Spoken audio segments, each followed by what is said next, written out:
ਸਭ ਤੋਂ ਪਹਿਲਾਂ ਉਹਨਾਂ ਨੇ ਉਰੇ ਆ ਕੇ ਜਿਹੜਾ ਇੱਕ ਸ਼ਹਿਰ ਹੈ ਸੈਕਰਾਮੈਂਟੋ ਸਟਾਕਟਨ ਹਾਂਜੀ, ਇਹਦੇ ਵਿਚਕਾਰ ਜਿਹੜੀ ਜਗ੍ਹਾ ਪੈਂਦੀ ਆ ਉੱਥੇ ਜਾ ਕੇ ਉਹਨਾਂ ਨੇ ਘੋੜਿਆਂ ਦੇ ਇੱਕ ਫਾਰਮ ਤੇ ਕੰਮ ਸ਼ੁਰੂ ਕੀਤਾ ਜੀ ਜੀ। ਔਰ 1 ਸਾਲ ਦੇ ਵਿੱਚ ਹੀ ਉਹਨਾਂ ਦੇ ਆਲੂਆਂ ਦੀ ਫਸਲ ਇੰਨੀ ਮਕਬੂਲ ਹੋ ਗਈ ਕਿ ਜਿਹੜੇ ਆਪਣੇ ਜਵਾਲਾ ਸਿੰਘ ਜੀ ਸੀਗੇ ਉਹਨਾਂ ਨੂੰ ਪੋਟੈਟੋ ਕਿੰਗ ਦੇ ਨਾਮ ਨਾਲ ਜਾਣ ਲੱਗ ਪਿਆ। ਇਹਨਾਂ ਦੇ ਨਾਲ ਫਿਰ ਜਿਹੜੇ ਤੀਜੇ ਸੀਗੇ ਸੋਹਣ ਸਿੰਘ ਭਕਨਾ ਜੀ 1909 ਦੇ ਵਿੱਚ ਆ ਜਾਂਦੇ ਨੇ ਹਾਂਜੀ। ਔਰ ਉੱਥੋਂ ਫਿਰ ਇਹਨਾਂ ਨੇ ਦੋਨਾਂ ਨੇ ਜਿਹੜੇ ਜਵਾਲਾ ਸਿੰਘ ਤੇ ਜਿਹੜੇ ਵਿਸਾਖਾ ਸਿੰਘ ਸੀਗੇ ਤੇ ਨਾਲ ਹੀ ਭਕਨਾ ਜੀ ਇਹਨਾਂ ਨੇ ਫਿਰ ਆਜ਼ਾਦੀ ਦਾ ਬੀੜਾ ਚੁੱਕਿਆ ਜੀ। ਉਜਰ ਘੱਟ ਦਿੱਤੀ ਜਾਂਦੀ ਸੀ, ਮਿਹਨਤਾਨਾ ਘੱਟ ਦਿੱਤਾ ਜਾਂਦਾ ਸੀਗਾ ਔਰ ਜੇ ਕਿ ਬਾਹਰ ਨਿਕਲਦੇ ਸੀ ਤਾਂ ਕਈ ਵਾਰੀ ਇਹਨਾਂ ਨੂੰ ਕਾਲੇ ਲੋਕ ਕਹਿ ਕੇ ਬੁਲਾਇਆ ਜਾਂਦਾ ਸੀਗਾ, ਨਖਿੱਧ ਬੁਲਾਇਆ ਜਾਂਦਾ ਸੀਗਾ। ਔਰ ਇਸੇ ਗੱਲ ਇਹਨਾਂ ਨੂੰ ਚੁਭਦੀ ਸੀ ਕਿ ਜਿਹੜੇ ਬਾਕੀ ਲੋਕ ਨੇ ਜਿਹੜੇ ਕਿ ਆਪਣੇ ਇੰਡੀਪੈਂਡੈਂਟ ਕੰਟਰੀ ਚੋਂ ਆ ਰਹੇ ਨੇ, ਆਜ਼ਾਦ ਕੰਟਰੀ ਚੋਂ, ਉਹਨਾਂ ਦੀ ਰਿਸਪੈਕਟ ਸਾਡੀ ਨਹੀਂ ਹੈਗੀ। ਉੱਥੇ ਸਾਰੇ ਬੰਦੇ ਇਕੱਠੇ ਹੁੰਦੇ ਸੀ। ਸਵੇਰੇ ਇਹਨਾਂ ਦੀ ਸ਼ੁਰੂਆਤ ਹਮੇਸ਼ਾ ਮੁੱਖ ਬਾਗ ਤੋਂ ਸ਼ੁਰੂ ਹੁੰਦੀ ਸੀ। ਠੀਕ ਹੈ ਜੀ। ਜਿਵੇਂ ਤੁਸੀਂ ਗੁਰੂ ਗ੍ਰੰਥ ਸਾਹਿਬ ਜੀ ਤੋਂ ਸੇਧ ਲੈਣ ਦੀ ਗੱਲ ਕਹੀ ਆ, ਪਰ ਇਹਨਾਂ ਦੇ ਸਿੱਖ ਹੋਣ ਤੇ ਹੀ ਕਈ ਸਵਾਲ ਖੜੇ ਕਰ ਦਿੰਦੇ ਨੇ ਕਿ ਇਹ ਤਾਂ ਸਿੱਖ ਹੀ ਨਹੀਂ ਸੀਗੇ, ਇਹ ਤਾਂ ਰੱਬ ਨੂੰ ਮੰਨਦੇ ਹੀ ਨਹੀਂ ਸੀਗੇ। ਸਭ ਤੋਂ ਵੱਡਾ ਪ੍ਰੂਫ ਇਹ ਹੈ ਬਈ ਕਿ ਇਹਨਾਂ ਨੇ ਸਟਾਕਟਨ ਦੇ ਵਿੱਚ ਗੁਰਦੁਆਰਾ ਸਾਹਿਬ 1912 ਚ ਬਣਾਇਆ। ਜਵਾਲਾ ਸਿੰਘ ਹਾਂਜੀ, ਜਿਹੜੇ ਬਾਬਾ ਜਵਾਲਾ ਸਿੰਘ ਠੱਠੀਆ ਸੀਗੇ ਹਾਂਜੀ, ਉਹ ਉਸ ਟਾਈਮ ਦੇ ਉੱਤੇ ਪਹਿਲੇ ਗ੍ਰੰਥੀ ਬਣੇ ਸੀ ਜੀ। ਮੰਤਵ ਸੀ ਗਦਰ ਅਖਬਾਰ ਦਾ ਕਿ ਅਸੀਂ ਆਪਣਾ ਲੋਕਾਂ ਦੇ ਵਿੱਚ ਅਵੇਅਰਨੈਸ ਕ੍ਰੀਏਟ ਕਰਨੀ ਹੈ ਜੀ ਜੀ। ਆਜ਼ਾਦੀ ਦੇ ਬਾਰੇ ਦੇ ਵਿੱਚ ਅਸੀਂ ਜੋ ਸਾਡੀ ਪਲੈਨਿੰਗ ਹੈ ਉਹ ਹੈ। ਇੱਕ ਇਹਨਾਂ ਨੇ ਕਾਲਮ ਕੀਤਾ ਸੀ ਕਿ ਅੰਗਰੇਜ਼ਾਂ ਦਾ ਕਾਲਾ ਚਿੱਠਾ ਜੀ। ਠੀਕ ਹੈ। ਉਸ ਚਿੱਠੇ ਦੇ ਵਿੱਚ ਅੰਗਰੇਜ਼ ਜੋ ਜ਼ੁਲਮ ਕਰਦੇ ਸੀ ਇੰਡੀਆ 'ਚ ਉਹ ਸਾਰਾ ਉਹਦੇ ਵਿੱਚ ਉਹ ਲਿਖਦੇ ਹੁੰਦੇ ਸੀ, ਸੰਪਾਦਕੀ ਦੇ ਰੂਪ ਦੇ ਵਿੱਚ ਕਰਦੇ ਹੁੰਦੇ ਸੀ। ਉਸ ਅਖਬਾਰ ਨੇ 2-3 ਮਹੀਨਿਆਂ ਦੇ ਵਿੱਚ ਹੀ ਸਿਰਫ ਅਮਰੀਕਾ 'ਚ ਜਾਂ ਇੰਡੀਆ 'ਚ ਨਹੀਂ, ਦੁਨੀਆ ਦੇ ਜਿੱਥੇ ਕਿਤੇ ਵੀ ਪੰਜਾਬੀ ਰਹਿੰਦੇ ਸੀ ਜਾਂ ਆਪਣਾ ਇੰਡੀਅਨ ਰਹਿੰਦੇ ਸੀ ਉੱਥੇ ਪਹੁੰਚਦਾ ਕਰਤਾ ਸਾਰਾ। ਔਰ ਗਦਰ ਜਿਹੜਾ ਸ਼ਬਦ ਹੈ ਕਿੱਥੋਂ ਆਇਆ, ਇਹ ਵੀ ਬੜਾ ਇੰਪੋਰਟੈਂਟ ਚੀਜ਼ ਹੈਗੀ ਆ। ਕੁਰਬਾਨੀਆਂ ਦਿੱਤੀਆਂ ਨੇ, ਬਿਲਕੁਲ ਕੋਈ 42 ਕਹਿੰਦਾ ਜਾਂ ਕੋਈ 48 ਕਹਿੰਦਾ, ਲੇਕਿਨ ਇਹ ਤਾਂ ਪੱਕਾ ਹੈ ਕਿ ਫਾਂਸੀ ਦੇ ਫੰਦੇ ਚੁੰਮੇ ਉਹਨਾਂ ਨੇ। ਜੀ ਬਿਲਕੁਲ। ਉਹਨਾਂ ਨੇ ਉਮਰ ਕੈਦਾਂ ਕੱਟੀਆਂ, ਉਹ ਵੀ ਅੰਡੇਮਾਨ ਨਿਕੋਬਾਰ ਕਾਲੇ ਪਾਣੀ ਦੇ ਵਿੱਚ ਜਾ ਕੇ, ਜਿੱਥੇ ਕਿ ਇੱਕ ਨਰਕ ਦੇ ਤੌਰ ਤੇ ਕਿਹਾ ਜਾ ਸਕਦਾ। ਜੇ ਉਹਨਾਂ ਦੀਆਂ ਕੁਰਬਾਨੀਆਂ ਭੁਲਾਵਾਂਗੇ ਤਾਂ ਅਸੀਂ ਗਿੱਦੜ ਬਣਾਵਾਂਗੇ, ਜੇ ਕੁਰਬਾਨੀਆਂ ਯਾਦ ਕਰਾਵਾਂਗੇ ਤੇ ਅਸੀਂ ਸ਼ੇਰ ਬਣਾਵਾਂਗੇ। ਜੀ ਜੀ। ਅਸੀਂ ਕਿਉਂ ਨਹੀਂ ਮੰਨਦੇ ਕਿ ਹਿੰਦੂ, ਸਿੱਖ, ਮੁਸਲਿਮ, ਈਸਾਈ ਭਾਰਤ ਦਾ ਹਿੱਸਾ ਸੀ, ਭਾਰਤ ਦਾ ਡੈਮੋਕ੍ਰੇਟਿਕ ਕੰਟਰੀ ਦੇ ਵਿੱਚ ਹੈ ਔਰ ਰਹੇਗਾ। ਤੇ ਸੱਜਣਾ ਨੇ ਫੁੱਲ ਮਾਰਿਆ ਸਾਡੀ ਰੂਹ ਅੰਬਰਾਂ ਤੱਕ ਰੋਈ। ਹਾਂਜੀ। ਦੁਸ਼ਮਣ ਦਾ ਉਹਨਾਂ ਨਹੀਂ ਹੁੰਦਾ, ਹਾਂਜੀ, ਜਿੰਨਾ ਆਪਣਿਆਂ ਦਾ ਦੁੱਖ ਲੱਗਦਾ। ਜੀ ਜੀ ਜੀ। ਸਤਿ ਸ਼੍ਰੀ ਅਕਾਲ। ਤੁਸੀਂ ਜੁੜੇ ਹੋਏ ਹੋ ਪੰਜਾਬੀ ਰੇਡੀਓ USA ਦੇ ਨਾਲ ਪੰਜਾਬੀ TV USA ਦੇ ਨਾਲ। ਤੇ ਅੱਜ ਆਪਾਂ ਗੱਲਬਾਤ ਕਰਾਂਗੇ ਇਸ ਪ੍ਰੋਗਰਾਮ ਦੇ ਵਿੱਚ ਗਦਰ ਲਹਿਰ ਦੇ ਬਾਰੇ। ਗਦਰ ਲਹਿਰ ਦੇ ਬਾਰੇ ਬਹੁਤ ਕੁਝ ਪ੍ਰਚਾਰਿਆ ਜਾ ਰਿਹਾ ਤੇ ਇਸ ਵਕਤ ਜਿਸ ਸਮੇਂ ਆਪਾਂ ਗੱਲਬਾਤ ਕਰ ਰਹੇ ਹਾਂ, ਇਸ ਲਹਿਰ ਨੂੰ ਜਾਣਨ ਦੇ ਨਾਲ ਕਿ ਕਿਵੇਂ ਇਹ ਲਹਿਰ ਸ਼ੁਰੂ ਹੁੰਦੀ ਹੈ, ਕਿਵੇਂ ਇਹ ਲਹਿਰ ਦੇ ਵਿੱਚ ਸਿੱਖ ਜਿਹੜੇ ਸਨ ਗਦਰੀ ਬਾਬੇ ਉਹ ਆਪਣਾ ਯੋਗਦਾਨ ਪਾਉਂਦੇ ਨੇ ਤੇ ਇਸ ਲਹਿਰ ਨੂੰ ਹਿੰਦੁਸਤਾਨ ਦੀ, ਭਾਰਤ ਦੀ ਆਜ਼ਾਦੀ ਦੇ ਲਈ ਇਸ ਲਹਿਰ ਨੂੰ ਤੋਰਦੇ ਨੇ। ਇਸ ਲਹਿਰ ਦੇ ਨਾਲ ਜੁੜੀਆਂ ਕੁਝ ਹੋਰ ਵੀ ਗੱਲਾਂ ਨੇ ਤੇ ਗੱਲਾਂ 1914 ਤੋਂ ਸ਼ੁਰੂ ਹੋਈਆਂ 2023 ਤੱਕ ਵੀ, 2022-23 ਤੱਕ ਵੀ ਅਪੜਦੀਆਂ ਨੇ ਕਿ ਹੁਣ ਇਹਨਾਂ ਗਦਰੀ ਯੋਧਿਆਂ ਨੂੰ ਭਾਰਤ ਦੇ ਜੰਗੇ ਆਜ਼ਾਦੀ ਦੇ ਇਤਿਹਾਸ ਦੇ ਵਿੱਚੋਂ ਨਦਾਰਦ ਕਿਉਂ ਕੀਤਾ ਜਾ ਰਿਹਾ, ਖਾਸ ਕਰਕੇ ਸਿੱਖ ਯੋਧਿਆਂ ਨੂੰ। ਇਸ ਬਾਬਤ ਅੱਜ ਵਿਸ਼ੇਸ਼ ਗੱਲਬਾਤ ਕਰਨ ਦੇ ਲਈ ਜੁੜੇ ਨੇ ਪ੍ਰੋਫੈਸਰ ਦਲਜੀਤ ਸਿੰਘ ਜੀ, ਜਿਹੜੇ ਕਿ ਐਕਸ ਵਾਈਸ ਚਾਂਸਲਰ ਨੇ ਰਾਇਤ ਬਾਰਾ ਯੂਨੀਵਰਸਿਟੀ ਦੇ ਨਾਲ ਵਾਈਸ ਪ੍ਰਿੰਸੀਪਲ ਰਹੇ ਨੇ ਖਾਲਸਾ ਕਾਲਜ ਅੰਮ੍ਰਿਤਸਰ ਦੇ ਵਿੱਚ, ਤੇ ਉਹਨਾਂ ਦਾ ਆਪਾਂ ਸਵਾਗਤ ਕਰਦੇ ਹਾਂ ਤੇ ਉਸ ਤੋਂ ਬਾਅਦ ਗੱਲਬਾਤ ਨੂੰ ਅੱਗੇ ਤੋਰਾਂਗੇ। ਪ੍ਰੋਫੈਸਰ ਸਾਹਿਬ ਸਤਿ ਸ੍ਰੀ ਅਕਾਲ ਜੀ, ਸਵਾਗਤ ਹੈ ਜੀ। ਬਹੁਤ ਬਹੁਤ ਸ਼ੁਕਰੀਆ ਤੁਹਾਡਾ ਜੀ। ਹਾਂਜੀ, ਪੰਜਾਬੀ ਰੇਡੀਓ USA ਦਾ ਜੀ ਜੀ। ਤੁਸੀਂ ਮੌਕਾ ਦਿੱਤਾ ਹੈ ਕਿ ਅੱਜ ਅਸੀਂ ਉਹਨਾਂ ਮਹਾਨ ਸ਼ਹੀਦਾਂ ਨੂੰ ਯਾਦ ਕਰ ਸਕੀਏ ਜਿਨ੍ਹਾਂ ਨੇ ਦੇਸ਼ ਦੀ ਆਜ਼ਾਦੀ ਦੇ ਲਈ ਆਪਣੀਆਂ ਜਾਨਾਂ ਵਾਰ ਦਿੱਤੀਆਂ। ਜੀ ਜੀ। 1910-12 ਤੋਂ 2023 ਤੱਕ ਗੱਲ ਮੈਂ ਇਹ ਕਹੀ ਕਿਉਂਕਿ ਮੈਨੂੰ ਜਾਣਨ ਦੀ ਬੜੀ ਤਾਂਘ ਹੈ ਕਿ ਕਿਵੇਂ ਹੁਣ ਉਹਨਾਂ ਨੂੰ ਜੰਗੇ ਆਜ਼ਾਦੀ ਦੇ ਇਤਿਹਾਸ ਦੇ ਵਿੱਚੋਂ ਬਾਹਰ ਕੱਢਿਆ ਜਾ ਰਿਹਾ, ਸਿੱਖ ਯੋਧਿਆਂ ਨੂੰ ਉਹਨਾਂ ਦੇ ਬਿਨਾਂ ਇਤਿਹਾਸ ਦੇ ਵਿੱਚ ਉਹਨਾਂ ਨੂੰ ਨਦਾਰਦ ਕੀਤਾ ਜਾ ਰਿਹਾ ਇੱਕ ਤਰੀਕੇ ਦੇ ਨਾਲ। ਪਰ ਸ਼ੁਰੂਆਤ ਉੱਥੋਂ ਹੀ ਕਰਾਂਗੇ ਆਪਾਂ ਕਿ ਗਦਰ ਲਹਿਰ ਦੇ ਬਾਰੇ ਬਹੁਤ ਕੁਝ ਲਿਖਿਆ ਗਿਆ, ਬਹੁਤ ਕੁਝ ਅਲੱਗ-ਅਲੱਗ ਤਰ੍ਹਾਂ ਦੇ ਨਾਲ ਵੀ ਲਿਖਿਆ ਗਿਆ। ਕਿੱਥੋਂ ਇਹ ਲਹਿਰ ਸ਼ੁਰੂ ਹੁੰਦੀ ਹੈ ਤੇ ਇਹਦਾ ਜਿਹੜਾ ਮੰਤਵ ਸੀਗਾ ਕਿ ਵਾਕਈ ਭਾਰਤ ਜਾ ਕੇ ਉੱਥੇ ਆਜ਼ਾਦੀ ਦੇ ਸੰਘਰਸ਼ ਦੇ ਵਿੱਚ ਹਿੱਸਾ ਪਾਉਣਾ, ਭਾਰਤ ਨੂੰ ਆਜ਼ਾਦ ਕਰਾਉਣਾ ਸੀਗਾ। ਦੇਖੋ, ਭਾਰਤ ਦੇ ਇਤਿਹਾਸ ਦੇ ਵਿੱਚ ਜੇ ਆਜ਼ਾਦੀ ਦੇ ਆਪਾਂ ਪੰਨੇ ਫੋਲੀਏ ਜੀ ਤਾਂ ਗਦਰ ਜੋ ਲਹਿਰ ਚੱਲੀ ਉਸ ਦਾ ਬਹੁਤ ਵੱਡਾ ਯੋਗਦਾਨ ਹੈ ਜੀ। ਔਰ ਖਾਸ ਤੌਰ ਤੇ ਯੋਗਦਾਨ ਇਸ ਗੱਲ ਦਾ ਵੀ ਹੈ ਕਿ ਭਾਰਤ ਤੋਂ ਕਿੰਨੀ ਦੂਰ ਅਮਰੀਕਾ 'ਚ ਬੈਠ ਕੇ ਹਾਂਜੀ ਇਹ ਗਦਰ ਲਹਿਰ ਸ਼ੁਰੂ ਕੀਤੀ ਜਾਂਦੀ ਹੈ। ਜੀ ਜੀ। ਜੇ ਇਹਦਾ ਆਪਾਂ ਪਿਛੋਕੜ ਦੇਖੀਏ ਹਾਂਜੀ ਤਾਂ ਗਦਰ ਲਹਿਰ ਚੱਲੀ ਕਿਉਂ? ਜ਼ਰੂਰਤ ਕੀ ਸੀ ਜੀ। ਜ਼ਰੂਰਤ ਜੋ ਅਮਰੀਕਾ ਕਿਉਂਕਿ 1776 4 ਜੁਲਾਈ 1776 ਨੂੰ ਆਜ਼ਾਦ ਹੋ ਗਿਆ ਸੀ ਹਾਂਜੀ। ਤੇ ਉਸ ਤੋਂ ਬਾਅਦ ਆਪਣਾ ਕਨਸਟੀਟਿਊਸ਼ਨ ਬਣ ਗਿਆ 1787 ਦੇ ਵਿੱਚ ਔਰ ਕਨਸਟੀਟਿਊਸ਼ਨ ਮੁਤਾਬਕ ਜੋ ਖਾਸ ਉਰੇ ਦਿੱਤੇ ਗਏ ਹੱਕ ਦਿੱਤੇ ਗਏ ਹਾਂਜੀ ਉਹਦੇ ਵਿੱਚ ਜਿਹੜਾ ਅਧਿਕਾਰ ਸੀ right to life and liberty ਹਾਂਜੀ ਔਰ ਨਾਲ ਦੀ ਨਾਲ ਜਿਹੜਾ ਬੋਲਣ ਦਾ ਅਧਿਕਾਰ ਸੀਗਾ ਇੱਕ ਆਜ਼ਾਦੀ ਦਾ ਨਿੱਘ ਮਾਣਨ ਦਾ ਮੌਕਾ ਸੀ ਉਰੇ। ਹਾਂਜੀ। ਤਾਂ ਜਦੋਂ ਸਾਡੇ ਭਾਰਤ ਦੇ ਵਸਿੰਦੇ ਉਰੇ ਆਉਂਦੇ ਨੇ ਅਮਰੀਕਾ ਦੇ ਵਿੱਚ ਔਰ ਉਰੇ ਦੇਖਦੇ ਨੇ ਕਿ ਆਜ਼ਾਦੀ ਦਾ ਕਿੰਨਾ ਜ਼ਿਆਦਾ ਪ੍ਰਭਾਵ ਹੈ ਜੀ। ਪਰ ਕਿਉਂਕਿ ਇੱਕ ਗੁਲਾਮ ਦੇਸ਼ ਸੀ ਉਸ ਵਕਤ, ਹਾਂਜੀ, ਬ੍ਰਿਟਿਸ਼ ਰਾਜ ਦੇ ਅੰਡਰ ਸੀ ਔਰ ਬ੍ਰਿਟਿਸ਼ਰਸ ਦੇ ਜ਼ੁਲਮ ਉੱਥੇ ਵੱਧਦੇ ਜਾ ਰਹੇ ਸੀ ਇੰਡੀਆ ਦੇ ਵਿੱਚ। ਹਾਂਜੀ। ਖਾਸ ਤੌਰ ਤੇ ਬੰਦੋਬਸਤ ਜੋ ਸਕੀਮ ਚਲਾਈ ਉਸ ਤੋਂ ਬਾਅਦ ਜਿੰਨਾ ਉਹ ਜਿਸ ਤਰ੍ਹਾਂ ਬਾਅਦ ਦੇ ਵਿੱਚ ਅੰਕੜੇ ਆਉਂਦੇ ਨੇ ਕਿ 50 ਕਰੋੜ ਦੇ ਕਰੀਬ ਉਹ ਉੱਥੋਂ ਲੈ ਜਾਂਦੇ ਸੀ। ਹਾਂਜੀ। ਤਾਂ ਉਸ ਦੇ ਨਾਲ ਜਿਹੜੇ ਉਰੇ ਆ ਗਏ ਉਹਨਾਂ ਨੇ ਆਪਣੇ ਦੇਸ਼ ਦੀ ਆਜ਼ਾਦੀ ਦੇ ਲਈ ਇੱਕ ਬੀੜਾ ਚੁੱਕਿਆ ਔਰ ਇਹ ਬੀੜਾ ਚੁੱਕਣ ਦੇ ਵਿੱਚ ਜਿਹੜੇ ਖਾਸ ਬੰਦੇ ਸੀਗੇ ਜੀ ਤਾਂ ਉਹਨਾਂ ਦੇ ਵਿੱਚ 3 ਮੈਂ ਨਾਮ ਲੈਣਾ ਚਾਹੂੰਗਾ ਸ਼ੁਰੂ ਦੇ ਵਿੱਚ ਜਿਨ੍ਹਾਂ ਨੇ ਕਹਿ ਲਓ ਸ਼ੁਰੂਆਤ ਕੀਤੀ। ਹਾਂਜੀ। ਜਿਹਦੇ ਵਿੱਚ ਖਾਸ ਤੌਰ ਤੇ ਜਵਾਲਾ ਸਿੰਘ ਠੱਠੀਆਂ ਜੀ ਸੀਗੇ ਔਰ ਦੂਸਰੇ ਸੀਗੇ ਸਰ ਵਿਸਾਖਾ ਸਿੰਘ ਤੇ ਤੀਸਰੇ ਸੀ ਸੋਹਣ ਸਿੰਘ ਭਕਨਾ ਜੀ।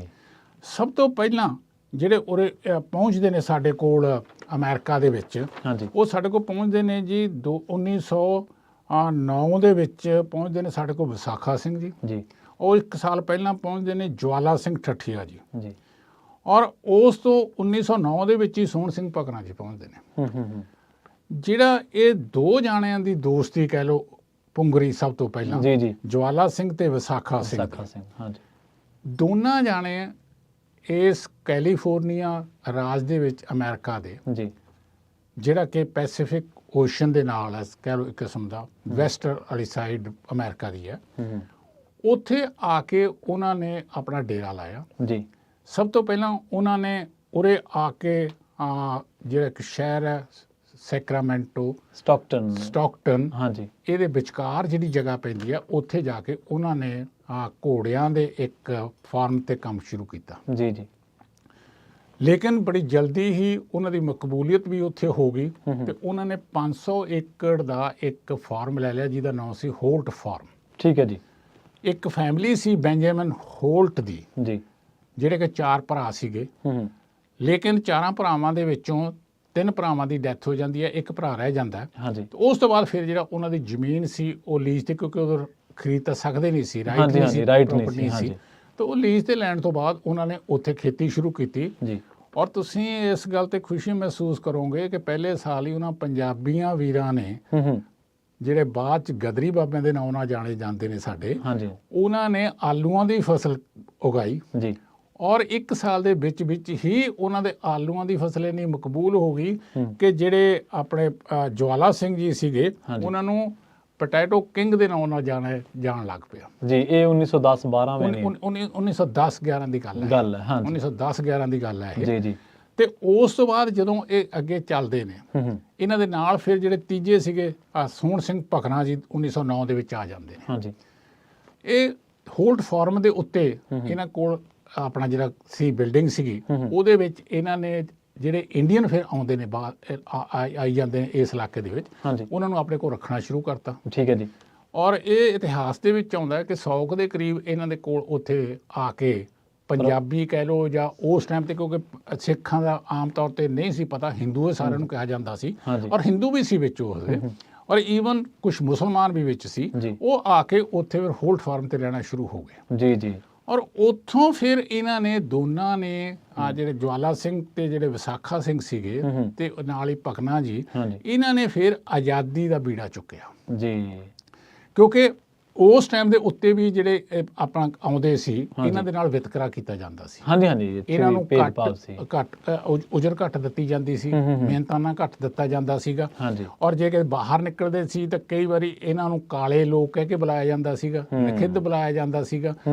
ਔਰ ਇਸੇ ਗੱਲ ਇਹਨਾਂ ਨੂੰ ਚੁਭਦੀ ਸੀ ਕਿ ਜਿਹੜੇ ਬਾਕੀ ਲੋਕ ਨੇ ਜਿਹੜੇ ਕਿ ਆਪਣੇ ਇੰਡੀਪੈਂਡੈਂਟ ਕੰਟਰੀ ਚੋਂ ਆ ਰਹੇ ਨੇ, ਆਜ਼ਾਦ ਕੰਟਰੀ ਚੋਂ, ਉਹਨਾਂ ਦੀ ਰਿਸਪੈਕਟ ਸਾਡੀ ਨਹੀਂ ਹੈਗੀ। ਔਰ ਜਦੋਂ ਇਹਨਾਂ ਨੂੰ ਇਹ ਮਹਿਸੂਸ ਹੋਇਆ ਕਿ ਆਜ਼ਾਦੀ ਦੇਸ਼ ਦੀ ਹੋਵੇ ਤਾਂ ਸਾਡੀ ਵੀ ਇੱਜ਼ਤ ਹੋਊਗੀ, ਤਾਂ ਇਹਨਾਂ ਨੇ ਭਾਰਤ ਆਜ਼ਾਦ ਕਰਾਉਣ ਦੇ ਵਿੱਚ ਜਿਹੜੀਆਂ ਵੱਖ-ਵੱਖ ਚੱਲ ਰਹੀਆਂ ਸੀ ਲਹਿਰਾਂ, ਭਾਰਤ ਵਿੱਚ ਵੀ ਚੱਲ ਰਹੀਆਂ ਸੀਗੀਆਂ ਉਸ ਟਾਈਮ ਤੇ, ਕਿਉਂਕਿ ਸ਼ੁਰੂਆਤ 1857 ਤੋਂ ਹੋ ਚੁੱਕੀ ਸੀ। ਤਾਂ ਇਸ ਕਰਕੇ ਇਹਨਾਂ ਨੇ ਫਿਰ ਇਹ ਬੀੜਾ ਚੁੱਕਿਆ ਔਰ ਇੱਥੇ ਇਹਨਾਂ ਨੇ ਫਿਰ ਆਪਣੀ ਇੱਕ ਸੁਸਾਇਟੀ ਬਣਾਈ ਜਿਹਦਾ ਨਾਮ ਇਹਨਾਂ ਨੇ ਰੱਖਿਆ ਉਰੇ ਆ ਕੇ Pacific cost Khalsa Diwan society. ਔਰ ਇਹ ਸੁਸਾਇਟੀ ਬਣਾਉਣ ਤੋਂ ਬਾਅਦ ਜਿਨ੍ਹਾਂ ਦੇ ਪ੍ਰਧਾਨ ਜਵਾਲਾ ਸਿੰਘ ਜੀ ਬਣੇ ਤੇ ਸੈਕਟਰੀ ਉਹਨਾਂ ਦੇ ਤੇਜਾ ਸਿੰਘ ਬਣੇ ਤੇ ਕੈਸ਼ੀਅਰ ਵਿਸਾਖਾ ਸਿੰਘ ਬਣੇ। ਇਹਨਾਂ ਨੇ ਬੀੜਾ ਚੁੱਕਿਆ ਕਿ ਅਸੀਂ ਉਰੇ ਸਾਰਿਆਂ ਨੂੰ ਇਕੱਠੇ ਕਰਨ ਦੇ ਲਈ, ਕਿਉਂਕਿ ਪਹਿਲਾਂ ਇਹ ਹੋਲਟ ਫਾਰਮ ਤੇ ਇੱਕ ਕਮਰਾ ਸੀ, ਉੱਥੇ ਗੁਰੂ ਮਹਾਰਾਜ ਗੁਰੂ ਗ੍ਰੰਥ ਸਾਹਿਬ ਜੀ ਦੀ ਬੀੜ ਲਿਆ ਕੇ ਉੱਥੇ ਪਾਠ ਕਰਦੇ ਸੀ, ਉੱਥੇ ਸਾਰੇ ਬੰਦੇ ਇਕੱਠੇ ਹੁੰਦੇ ਸੀ। ਸਵੇਰੇ ਇਹਨਾਂ ਦੀ ਸ਼ੁਰੂਆਤ ਹਮੇਸ਼ਾ ਮੁੱਖ ਬਾਗ ਤੋਂ ਸ਼ੁਰੂ ਹੁੰਦੀ ਸੀ। ਠੀਕ ਹੈ ਜੀ।